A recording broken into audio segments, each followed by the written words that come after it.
happens the same way every time.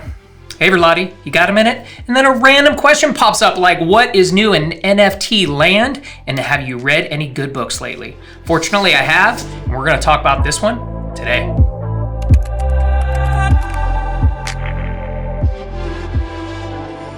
So I just finished The Storyteller by Nirvana drummer and Foo Fighter frontman Dave Grohl. And I have to tell you that this was really a terrific read. So I don't consider myself a Foo Fighter fan, but I love reading about successful people and learning how that came to be.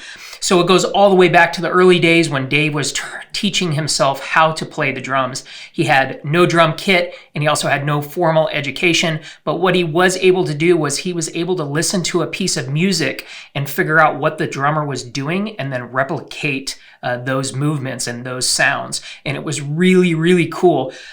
Dave was kind of a screw up kid in and out of school. Fortunately, he never got tied up into any like really heavy drugs. And he was just kind of a weed smoker that was a hippie and thought it was cool to travel the kind of world in the back of a van and be a drummer. And he's had some amazing opportunities to drum for and sing with some of the most impressive musicians in the world.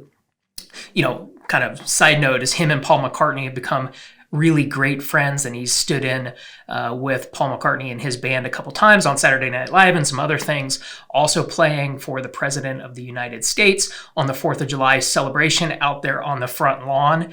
And it's just really cool to hear these stories.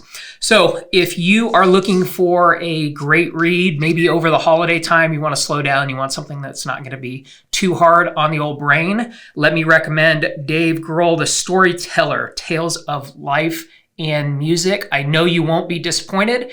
If you enjoy books like this, please hit me up in the comments and let me know if there are others that you think I should add to my reading list. I've read over 35 books this year, and I'm continuing to try to put a dent in that number, try to increase that number each and every week. So I hope you found value in this edition of Hey Verlatti, and I look forward to talking to you again next week. This has been a production of Traction Media Labs, where we celebrate the hustlers, the grinders, the go-getters, the men and women that make this country great.